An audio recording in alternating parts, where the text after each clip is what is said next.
So maybe he goes by the GOAT. Maybe he goes by the greatest basketball player of all time. But when LeBron James goes home for Thanksgiving dinner, his mama calls him LeBron. And that's because the people who are closest to us are the people who know us for who we really are.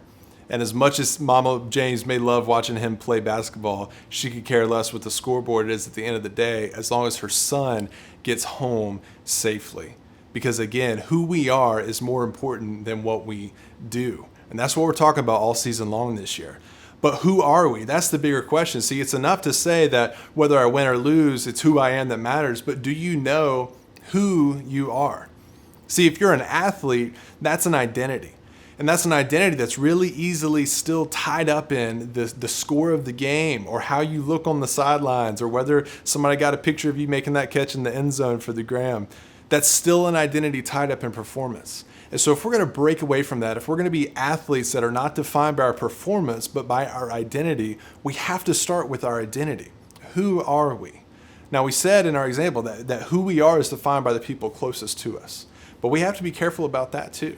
Because you guys know that parents can put a lot of pressure on you to perform in your sports, in your academics, right? Your friends can put a lot of pressure on you to show up and where you're going to show up and who you're showing up with, right? Your girlfriend puts a lot of pressure on you for the way you dress, right? The way you act around her. And so we have to be careful with the people closest to us and what they say about us and taking that in. So if the question still is, who are we and who gets to define that, perhaps we have to go even deeper. All of us have at the center of our core an idea of what exists outside of our lives, outside of time even itself. For me personally, that starts with who I believe made me, who I believe called me into existence.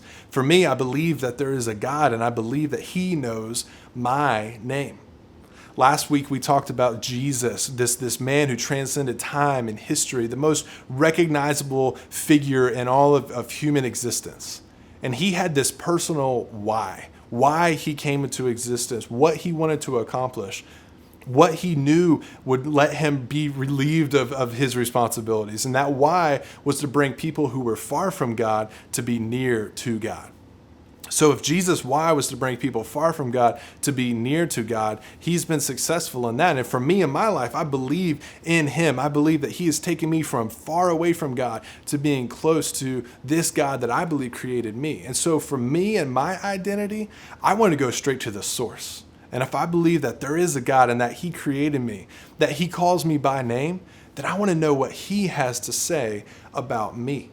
I believe that there are two vitally important questions that every person needs to ask. Who is God, and who does God say that I am? For me, I know and I believe that God is the center and the source of everything that there is. And I believe that who He says I am is His Son. The reason I can say that is because He wrote this big letter that we call the Bible. And in this letter, in Isaiah chapter 43, it says this. It says, I've redeemed you. I call you by name. You are mine.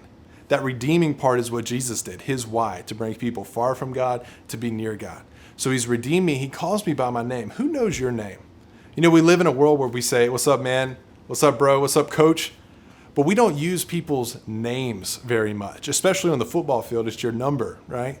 And your friends may use your name a little bit, but usually it's those people close to you, your mom or your dad, saying your name. God says, I know you and I call you by your name. And then He finishes it up saying, you are mine. And if we're looking for an identity that can't be taken away from us, for me, it starts right there with a God who says He's redeemed me, He's brought me close.